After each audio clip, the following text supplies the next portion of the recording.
Hello, everyone. Good afternoon. On behalf of the Maryland Healthcare Commission, thank you all for joining us for today's Cybersecurity Lunch and Learn webinar.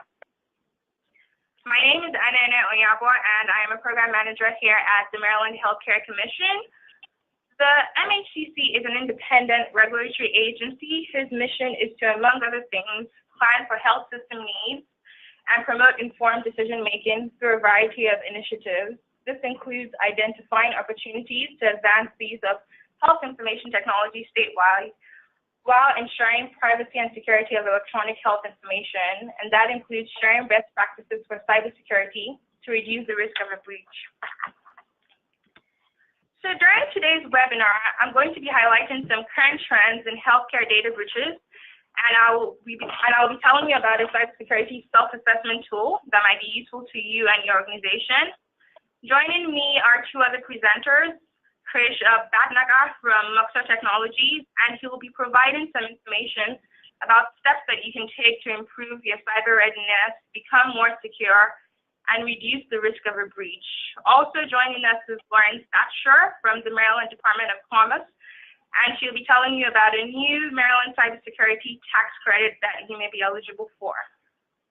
So before we dive in, I would like to cover a few housekeeping notes. At this time, all webinar participants are in listen-only mode, and that's to limit any background noise during the presentation. After the presentations, we will have a question and answer session, and during that time, we will be unmuting participants so that you can ask questions. In order to unmute you, you have to have entered in your unique audio PIN following the 9-digit access code, and you should have seen that when you registered. If you haven't done that, you should find this audio PIN in the audio settings of the GoToWebinar menu. If you have any questions, please feel free to raise your hand using the hand icon in your GoToWebinar menu. And when we do unmute you, we ask that you please try not to put us on hold. We love the lovely music, but we are trying to reduce background noise and elevate any noise on your end. And if you have any questions during the presentation, we would read out these questions in the question window out loud to the presenters at the time of the Q&A session. So all of that said, I'd like to kick things off with an overview of healthcare data breaches and the key findings from some MHCC assessments of data obtained from the Office of the Civil Rights online portal for breaches affecting 500 or more individuals.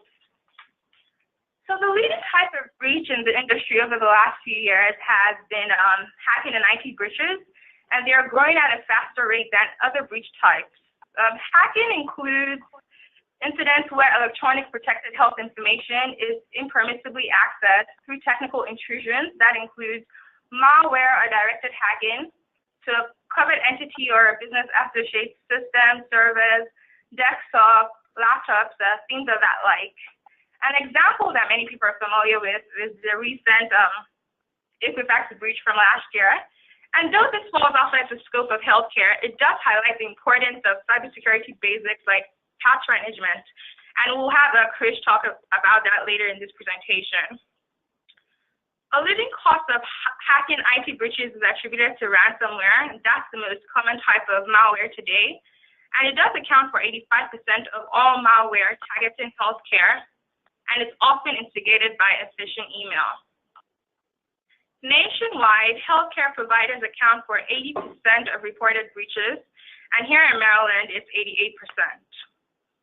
In 2017, the largest breach reported by a provider, which happened in the state of Kentucky, involved insider wrongdoing and an employee inappropriately accessed protected health information, basically meaning that access was not work-related. So as these cybersecurity threats evolve, our defenses must also evolve. And I wanted to make you aware of a cybersecurity tool that the MHCC has developed that could benefit you and your practice. This tool was developed in collaboration with stakeholders, and we used elements from the National Institute of Standards and Technology Cybersecurity Framework.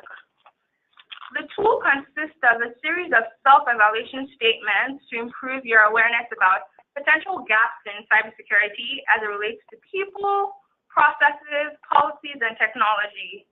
And your responses to these statements are calculated to give you a cybersecurity readiness score, and that can inform how you and your organization prioritize improvements in cyber protection. So this tool, you can easily check it out on our cybersecurity page, and we also have on our page prior breach assessments. In the tool, we've included a brief survey. If you can please complete that, your feedback will help us enhance future versions of this tool. And we'll also send out an email at the end of this webinar containing all the discussed information, including all the links to the tool and prior assessments on our website.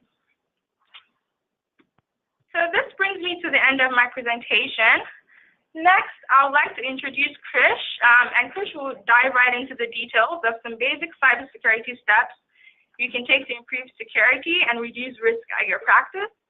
Krish is a seasoned information security leader with over 20 years of technology and management experience in planning and executing large and complex security solutions. In his work as a technology leader, he has provided operational support, strategy planning, technology selection, and regulatory compliance globally for top corporations in the fields of healthcare, financial services, and telecommunications. I'll turn it over now to you, Krish. Thank you, Anene, and welcome everybody on the call. We are going to be talking about some of the practical ways in which cybersecurity can be improved at some of your healthcare practices, and what are the steps that can be taken to do that. We'll dive into a few things in detail, but overall, we're going to be talking about what is the current state of cybersecurity for small businesses and some of the challenges that some of the smaller healthcare practices face. What are the financial implications of what happens when you have breaches and attacks that happen, which seem to be commonplace today? What are the top 5 steps that small businesses can take to at least mitigate some of the risks that are there? And how do you manage the security risk overall? What are some of the things that can be done?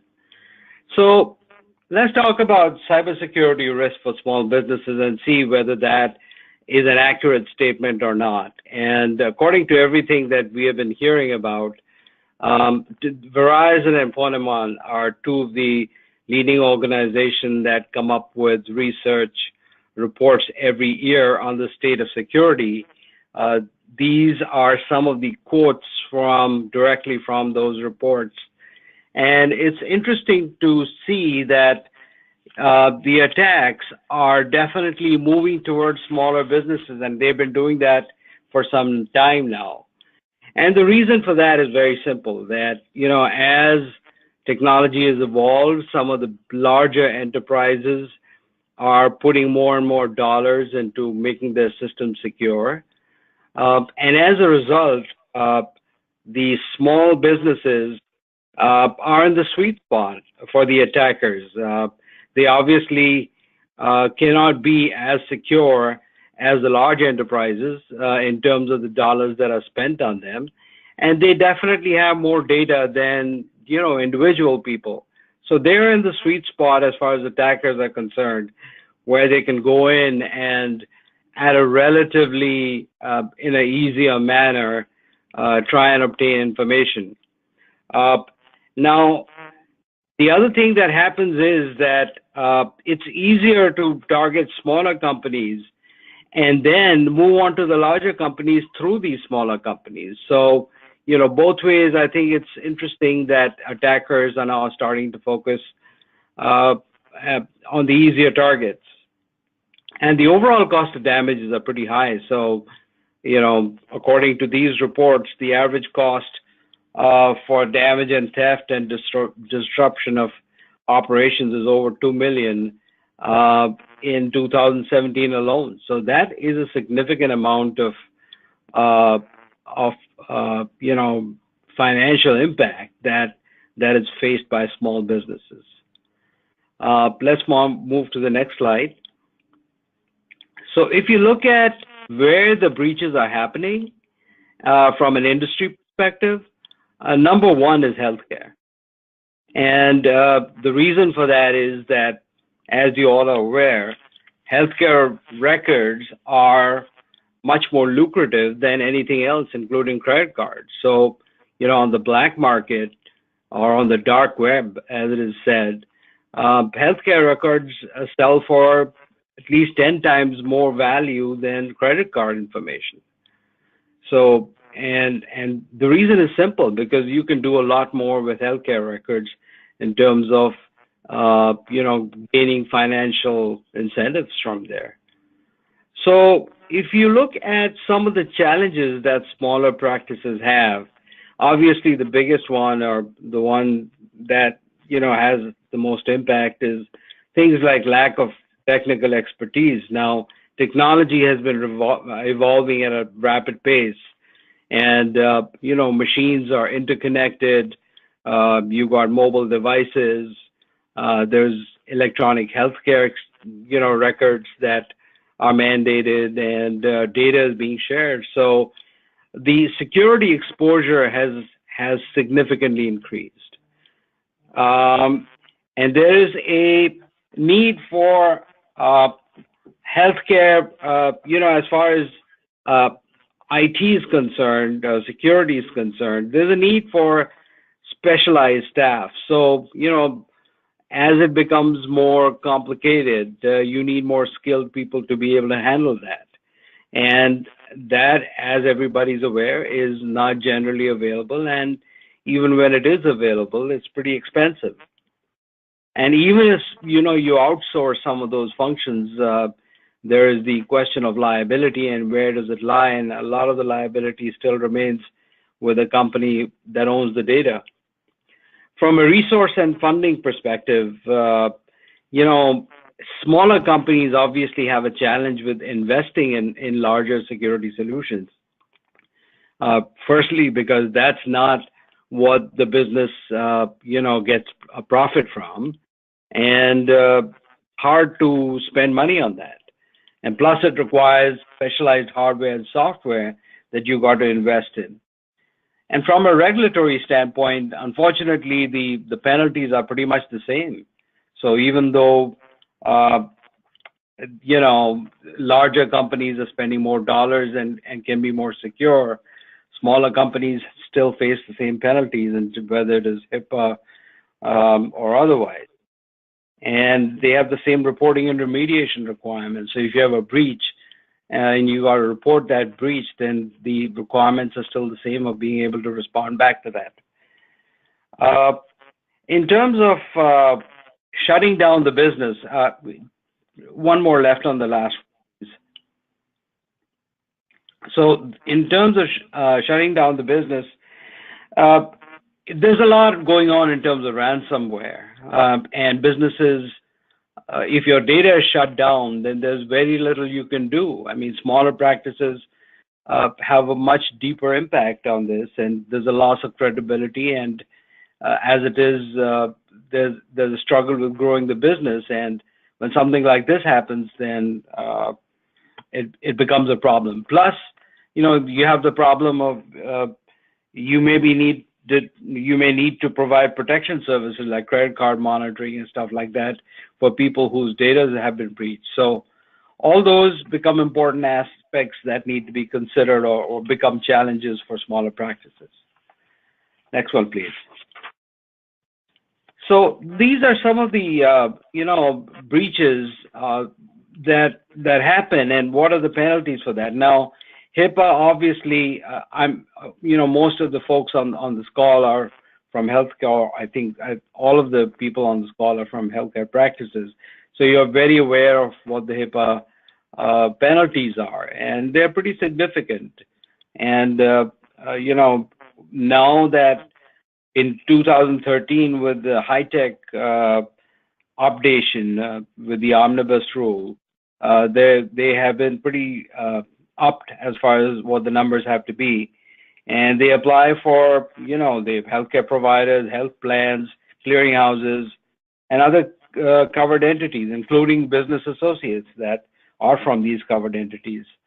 And the violations, they can be accidental or intentional. They still get penalized for that. I'll give you an example. In 2017, last year, there was a cardiac monitoring company called CardioNet, and they got fined $2.5 million for not fully understanding HIPAA requirements and not getting a risk assessment done or a thorough risk assessment done in terms of what could be the impact of the business. So not knowing the details of HIPAA and not knowing where you stand from what are the protections that have to be applied is not an excuse anymore. And HIPAA fines are being imposed whether you are aware of the details or not. So the health practices have to be very careful about being generally aware of what needs to get done.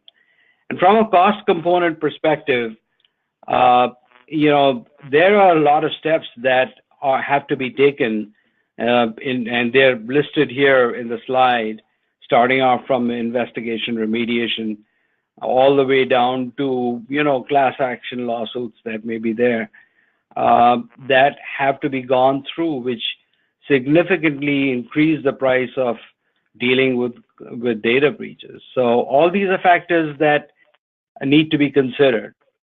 So let's talk about the top 5 steps that need to be taken. Now, we talked about the challenges that healthcare practices have, but there are basic steps that are easy to take, well, I shouldn't say easy, but relatively easy to take, and that should be considered for everyone. Now, if you look at some of the major attacks that have happened, for example, the one that were listed by ANENE, which is the Equifax attack or the WannaCry ransomware attack. The Equifax attack exposed more than 145 million accounts. And when the investigation was done, essentially, the vulnerability was on the web portal. And those vulnerabilities had already been identified, but they had not been remediated. There's always a publication of vulnerabilities that is published, and all these things are there. Now it becomes hard to try and track what those vulnerabilities are and remediate that. But some of the basic things that are needed to be done should be done so that these basic vulnerabilities are managed. Now, obviously, 100% security cannot be done. And everybody's aware that, whatever dollars you're throwing at it, that should be invested in a cost-effective manner. So if you're going to spend money on it, you might as well do it in a way that gives you a maximum bang for the buck. So if you can do up to 80 to 90% and be secure in that manner, I think that is the best way of doing it. And the other factor to consider is that no single security system makes you secure. You have to make sure that whenever you're implementing security, you do that in layers, because that is what gives you the protection. One single action may not be able to stop everything, but if you have multiple layers of security built in, it's going to make it harder for the attackers to come in. Next slide. So let's start off with the most important thing that you should consider, which is secure your employees. And, based on the findings from the Ponemon report, more than 54% of small businesses have identified negligent employees as being responsible for data breaches. And again, this happens because not everyone understands what needs to be done from a security perspective. And somehow there's this feeling that, security is the responsibility of IT department or the security staff, and not the employees. And that concept or that understanding has to change.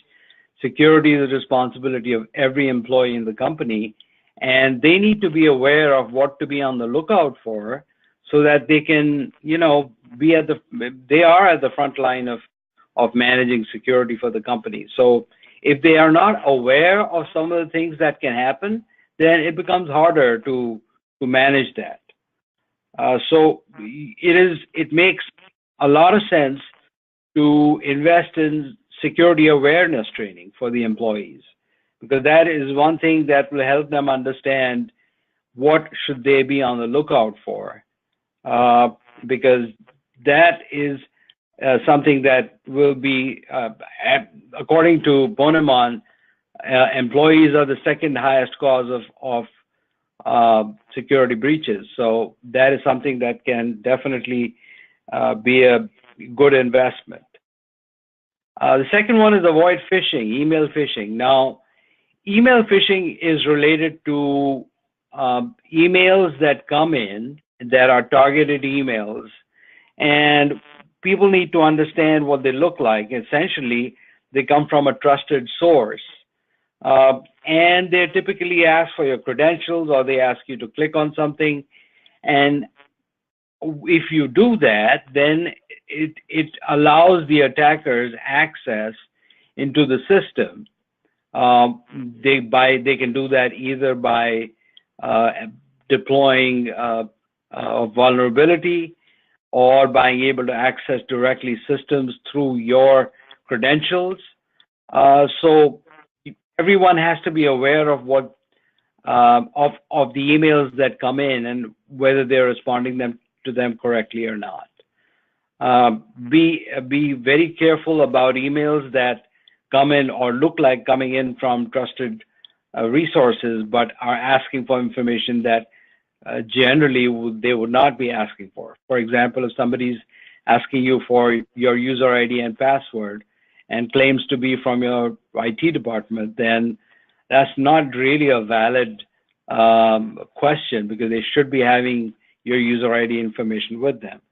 And again, same thing, if there's an email that supposedly is coming in from your CEO or some of the medical doctors that you expect, but is asking for something different, or asking you to click on a link or something, then you have to be careful about what you're clicking on.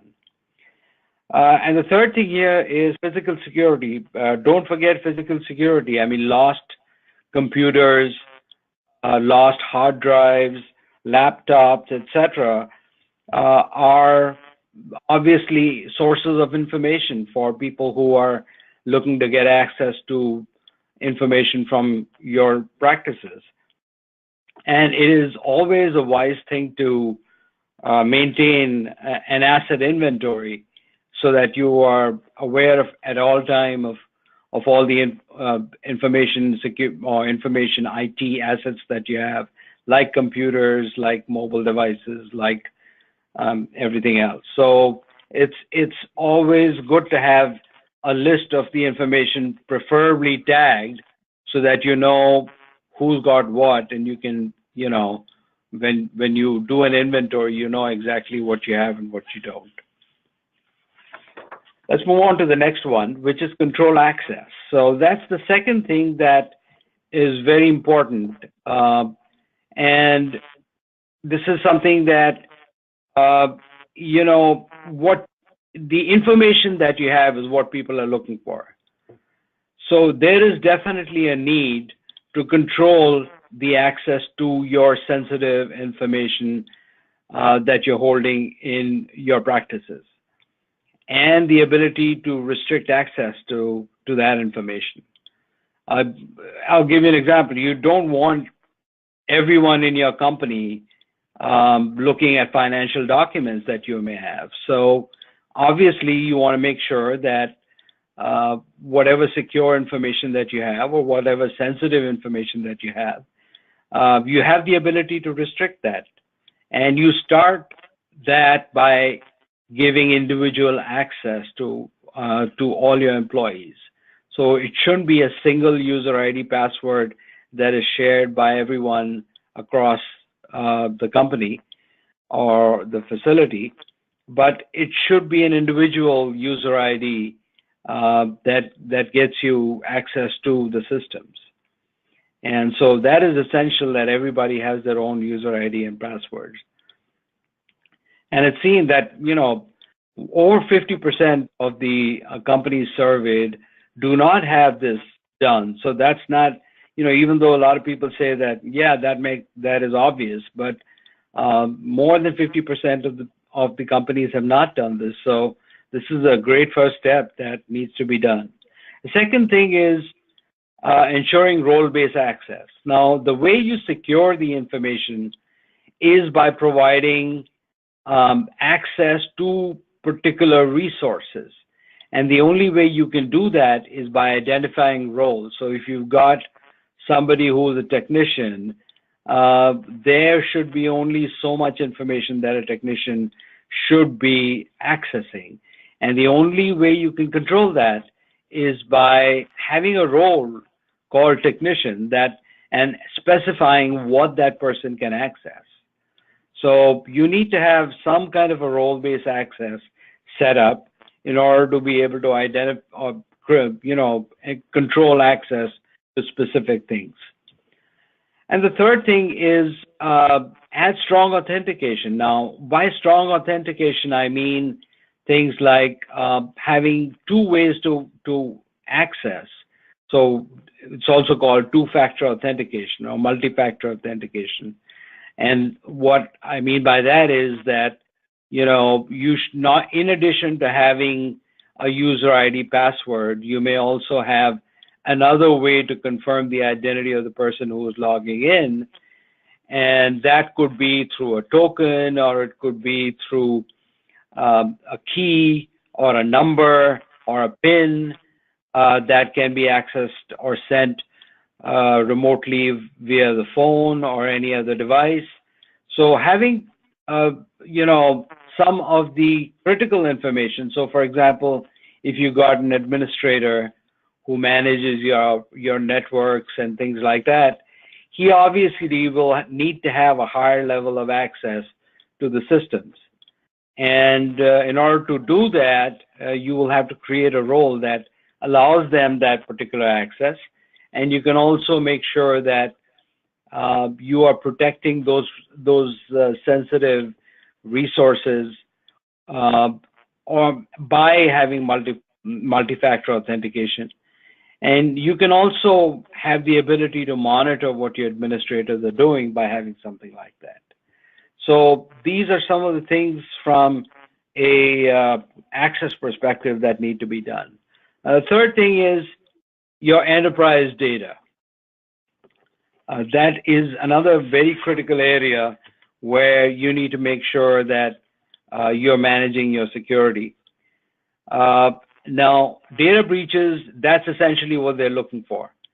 If you just look at the last 3 years, over 135 million health records were exposed. So that's what people are really targeting. And so that makes it important that you identify where those health records are or where those critical pieces of information are, and how you secure them. So the first thing obviously is make sure that data is secured both in rest and in motion. And so firstly, you've identified what that critical resource data is, and then you have the ability to at least monitor some of the larger data transfers. And if there is something suspicious going on, at least you know that there was a large data transfer and what caused that, whether that was actually initiated by you or initiated by somebody else. The next thing is that makes it easier to manage your, sorry, go back to the last one. Yes. The next thing that in data that you can do is apply encryption.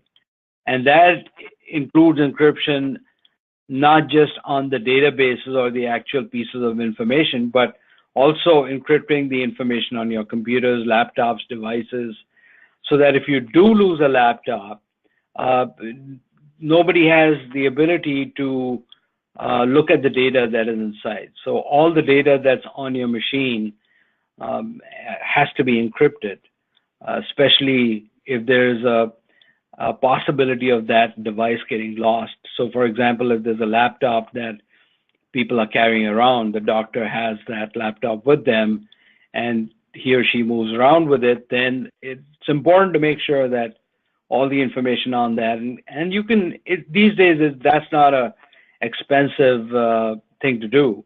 So all the information that you have on that laptop needs to be protected. And the third thing is obviously is back up all the data you have, because in today's world where ransomware is prevalent, if you have not backed up your data, you are at the mercy of the attackers. So, you know, they are going to extract their pound of flesh in case you don't have the ability to get back up on, because if they've locked up your system, then, you know, your business is stuck. I mean, there's not much that you can do, especially in today's world where everything is being converted to electronic health records. So it's important to back up all the critical data, and you can do that automatically or on a weekly basis. There are different ways of doing that, but that's an important step that needs to be taken. Hi, Chris. Just wanted to remind you that you have about 5 minutes left. Okay, thanks for the reminder. You're welcome. So the next thing is the network and the devices. So we talked about the employees, we talked about access, we talked about data.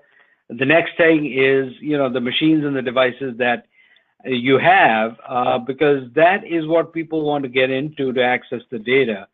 And if they enter one, then they have the ability to move laterally in your network and be able to access some of the other, you know, devices too. So the way you do that is by deploying network protection devices like firewalls, and making sure that you have malware protection on it. Now, I mentioned the second most highest thing that causes, you know, data breaches, and that was employees or the, you know, negligence from employees. The highest one is malware. And so malware is one thing that, you know, attackers are using most frequently to be able to enter into your system. So your devices must be secured. The other thing is patching, and this is something that has been mentioned by a lot of folks, that make sure your systems are patched, because all the companies, the providers, whether it is Microsoft or, you know, the computer providers, software or hardware wise, they make sure that whatever vulnerabilities are coming up, they remediate that, and they offer you patches to be able to make sure that those vulnerabilities are addressed. And unless you're applying those patches, those vulnerabilities will still remain, and people are going to exploit that. And this also includes the networked medical devices. A lot of people forget about those, and there are machines that are networked today, and they need to definitely be patched too. And also control your wireless access, because, you know, with bring your own device and wireless devices and Wi-Fi access, all these are becoming more and more, you know, avenues for attack. Let's move on to the next one, which is, okay, the applications. Now, this is the other aspect that needs to be understood, because in today's world of web portals and web applications, that is where a lot of the input is for the attackers. So make sure that the data that is fed into your portals is secure, so that people don't have the ability to enter false data and be able to access your system. And also use public key encryption. So use tokens and make sure you're identifying both the people and the resources that are accessing your system. Let's move on to the next slide. So managing security risks. Now, it's important to understand that, because this kind of maps up all that we've talked about earlier, you need to get an understanding of what the security risks are. And like Anene was mentioning, there are tools to do that. You got to identify what the security risks are, because unless you know what those risks are, it'll be hard to make sure that you have an ability to defend against those. Identify what are your critical assets, your crown jewels, and understand your liabilities, even if you're outsourcing some of those functionalities, your security functionalities. Understand what your own liabilities are. So from a security model perspective, you got to make sure that you tailor your plan according to the risk that you have, and you are doing that on a regular basis. So it's not a one-off deal that I did my research and I've done this, but you've got to make sure that you keep regularly checking on those controls and making sure that those defenses that you set up are still active or not. Implement formal security policies, because unless you have those documented and everybody is aware of them, it'll be hard to justify whether you actually put those or not. And, utilize some of the cash and tax incentives that Lauren is going to be talking about to help you at least offset some of the costs that are associated with this. And consider cyber insurance. There are companies today that offer cyber insurance, both first party and third party. So those are some of the things that can be done to address the security measures that need to be taken. That's pretty much it, and we will take your questions, I guess, at the end. Right. Thank you so much, Krish. We really appreciate that presentation. Our final presenter is Lauren from the Maryland Department of Commerce, the Office of Cybersecurity and Aerospace. Lauren has been with the Department of Commerce almost a year now, after 12 years of working in the private industry in business development for software organizations. In her role as Health IT Program Manager, she works closely with industry and academic partners to promote commercialization, research, and innovation in health IT and cybersecurity. Thank you so much for joining us, Lauren. Thank you. All right, go ahead. Thanks, Anene. Great to talk with you all today, and really appreciate having the opportunity to share this information with everyone on the call.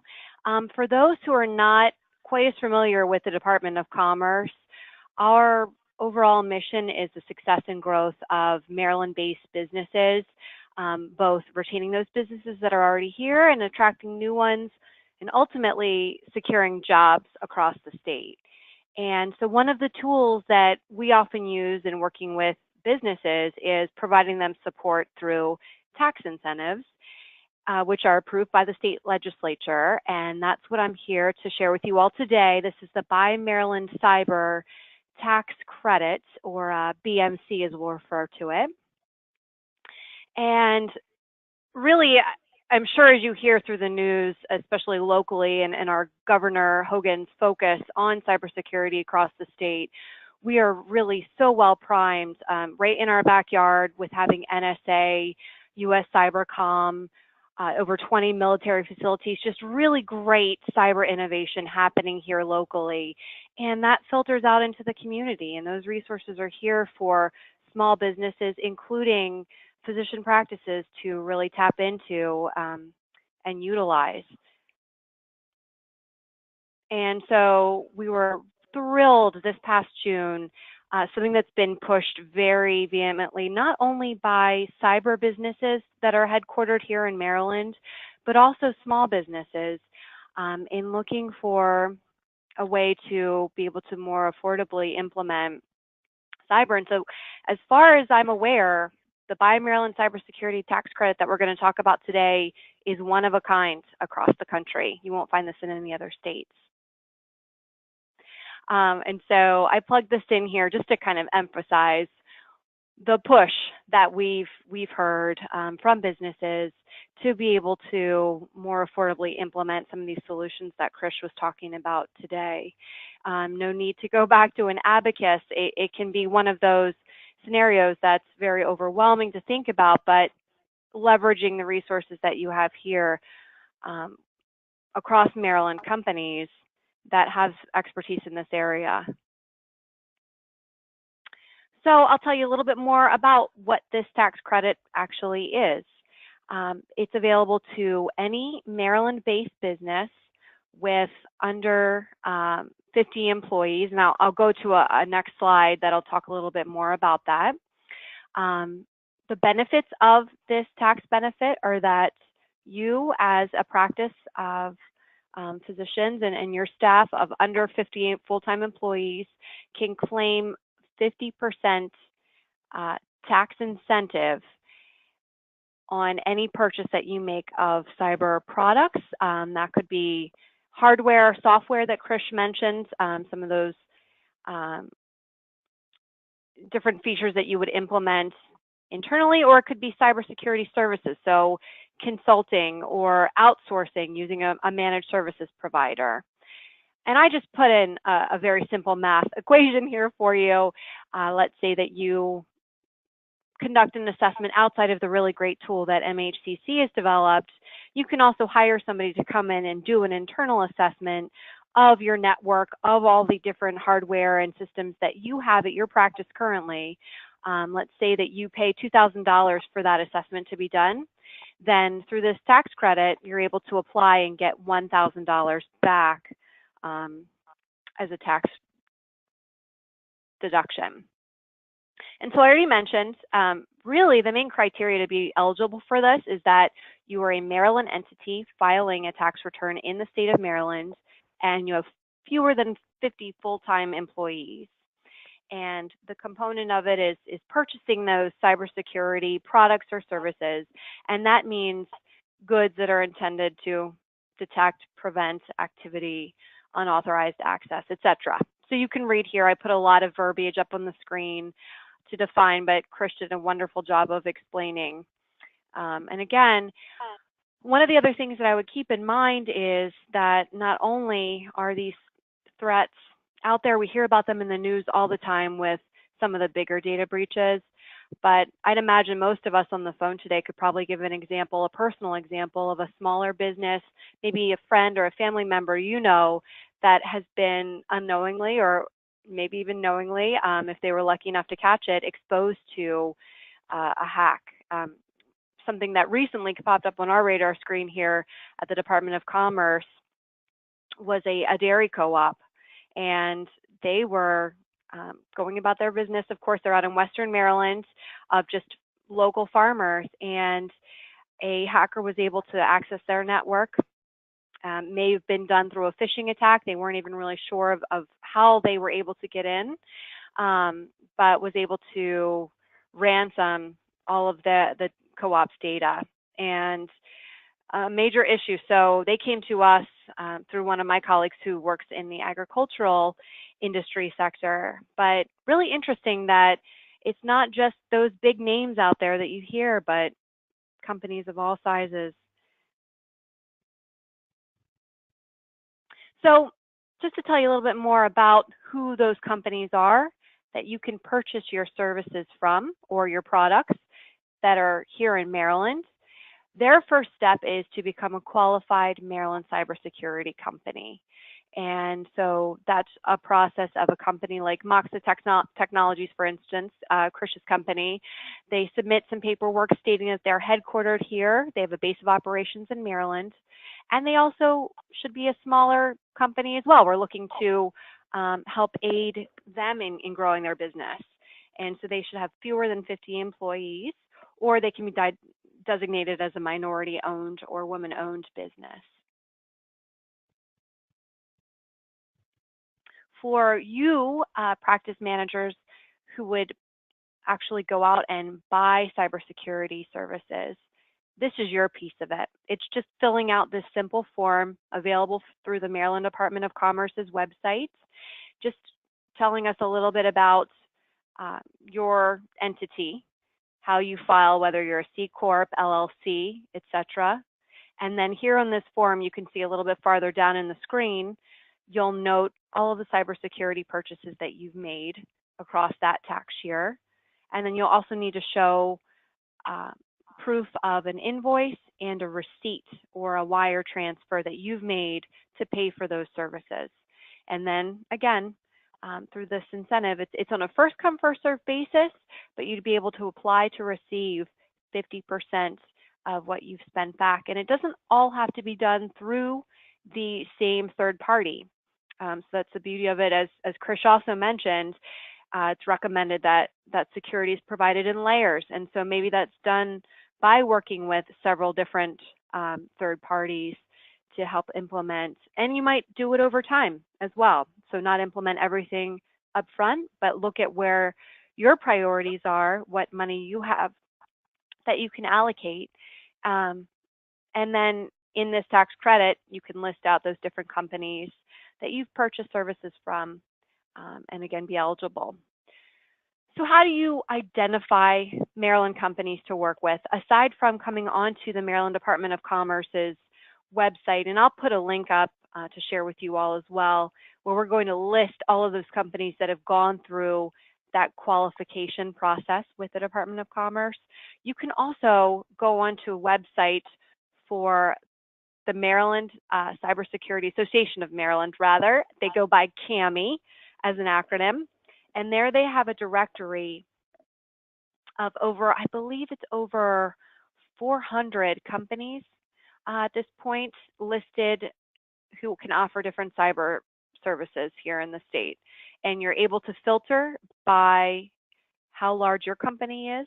So you can really specify, are they more specialized in working with a small business? You can specify your industry as well. So of course, healthcare. And then whether you're looking for proprietary products, someone who's a reseller, on-site services, etc. So I'm really kind of flying through this, but I wanted to leave plenty of time in case folks on the line had questions.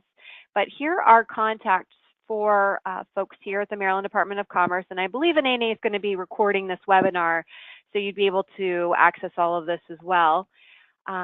You're welcome to reach out to me directly. I'm happy to help assist you. We have a tax specialist specifically focused on the Buy Maryland Cyber initiative as well. That's Abby McKnight, and you're welcome to reach out to her directly. She'll help you complete your forms. Again, I showed a few screens ago. They're very simple, but if you have any questions at all, then she'll walk you through that process.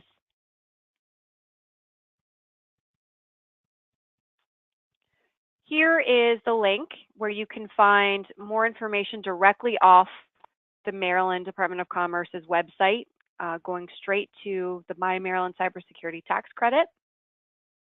We also have a link on that page for the NIST cybersecurity framework, as Krish mentioned, and small business information security kind of FYIs. The final thing I'll put a plug in for is being under the cybersecurity and aerospace umbrella. Our team looks to advocate and help businesses, again, aid them in cyber practices and implementing simple solutions, things that you can do at your own level. And we work with the Maryland Chamber of Commerce in hosting several events. This will be I believe our third or fourth one coming up. Oh, right there, it's part 3 that we'll be doing at Anne Arundel Community College at the end of this year. That's on December 13th. And that's talking a little bit more for some businesses that we meet with. And another thing that comes up pretty regularly is we keep all of our data in the cloud, so it should be secure. This is going to help address some of the questions that you may have about that as well. Businesses aren't always aware that even though their data is in the cloud, that doesn't necessarily mean that it's secure. There's steps that you as that data owner and that business owner need to take to ensure that that's all secure. You're meeting HIPAA requirements, etc. And so we'll talk a little bit more about that if you're able to attend, or I believe they're going to try to do this over a webinar, so kind of co-broadcast and record it so that folks can access it later on. So with that, breezing through kind of quickly there, but we have a little over 5 or 10 minutes, it looks like, to answer any questions. So I'm more than happy, Anene, to turn it back over to you. Thanks very much, Lauren. We're just waiting on you to switch over the Here screen. it comes.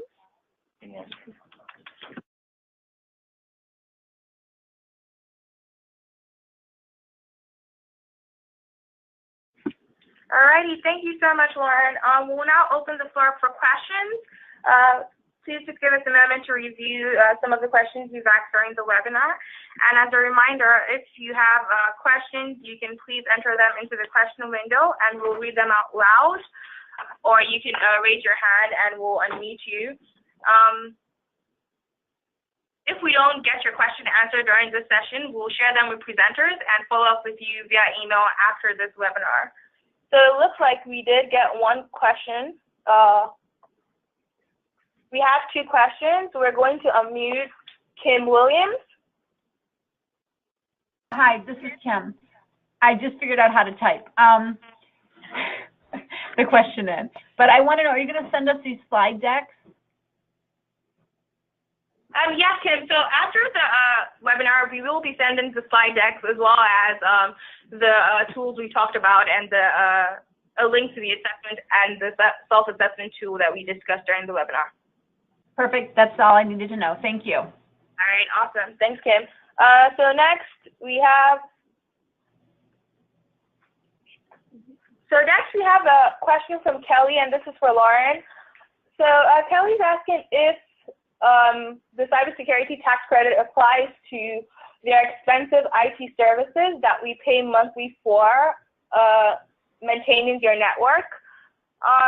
Kelly, you might want to give us some more details. I don't know if this is referring to your EHR or your cybersecurity services. Lauren, I don't know if you can answer that question with, as is, or if you need more details. Sure. Yeah. No. Sorry, I had you on mute there for a second, Nene. We would need to know a little bit more detail about that. The basis again for that tax credit is that the company needs to qualify as a Maryland cyber business. So that's their first step regardless. And that would be up to the tax specialists here at the Department of Commerce to determine that there's some criteria that they need to meet. A certain portion of their business must be in filling cyber product or service sort of roles. And so one of your IT services that you outsource very likely could provide cyber components as well. So as long as they apply and become that cyber qualified Maryland cyber seller, then that can be applied to it. Also, as an FYI for everyone, and I'm sorry, I'm getting a little bit of background noise. As an FYI for everyone. One with balances, it is just time cards, employees. Oh, I'm sorry. I think we have somebody.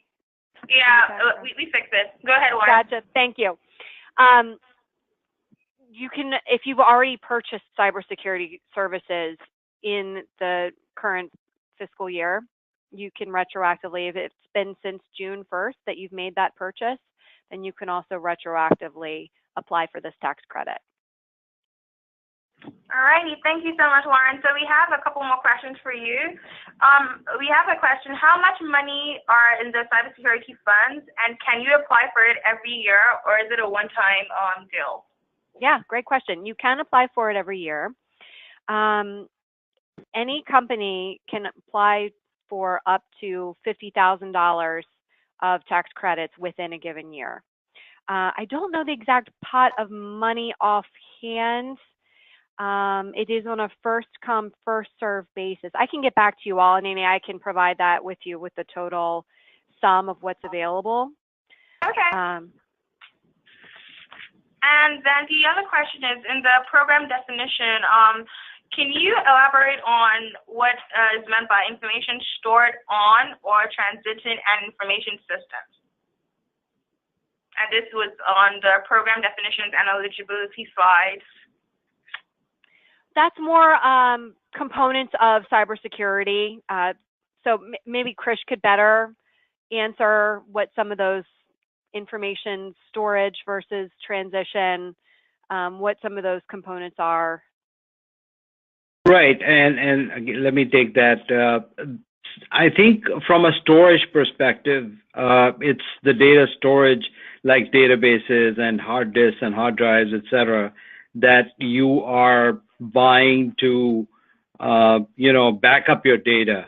And I think from a transit perspective, it's information that's flowing over your network. So securing your network to ensure that data is secure while it's moving on your network.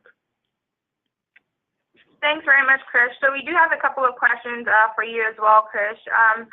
Why is it critical for each user to have their own user IDs and passwords? We have a small practice, and it is much more efficient for us to share user IDs for all users.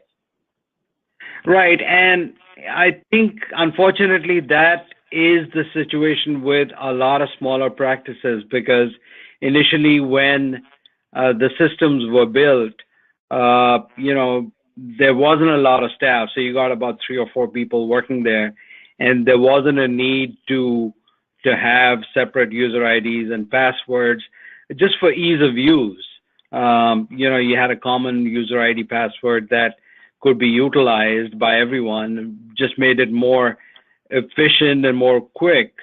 But the problem with that is that you really do not have any control over who's doing what. And if a breach happens and you want to investigate, or you call in someone to investigate what happened, you really won't know who did what, because everybody's using the shared user ID password. So that's why it's important to have individual user ID passwords, so you can essentially track what each person did from an identity perspective, what resources were accessed by whom, and you have some, visibility into that.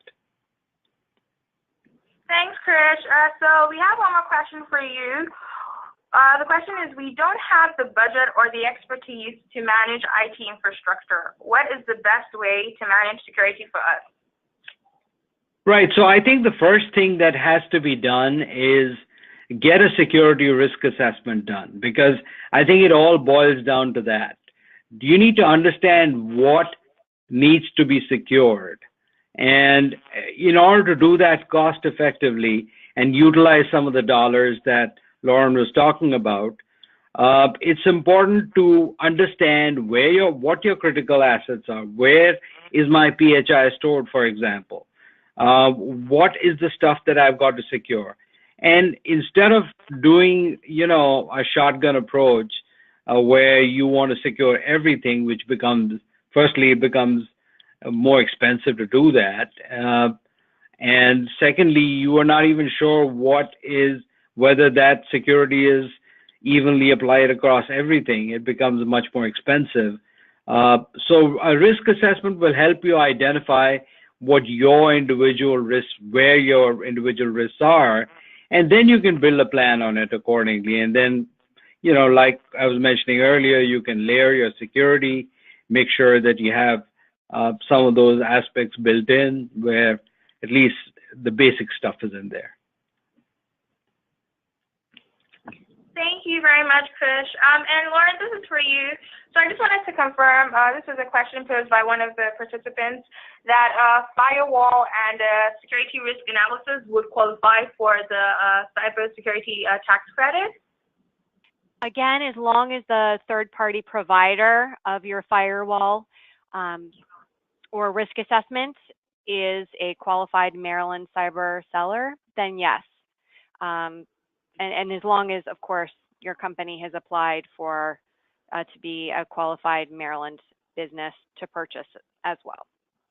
Excellent. Thank you so much, Lauren. So we do have time for one more question.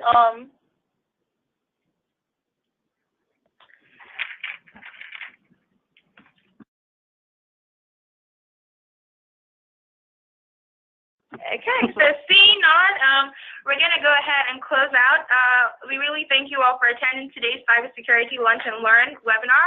We hope you found the information valuable. So as said earlier, a copy of the slides will be emailed to all participants, and it will also be posted on our website. In that email, you'll also find a link to a very brief post-webinar questionnaire. We ask that you please take a few minutes to complete the questionnaire. Your responses are very helpful for us to continue to make our webinars better and also help us in planning the next Lunch and Learn webinar. We are also interested in hearing from you regarding what topics are of interest that we might highlight in a future Lunch and Learn webinar. So again, thank you all for attending today's webinar. We look forward to your continued participation and have a wonderful afternoon. Thanks.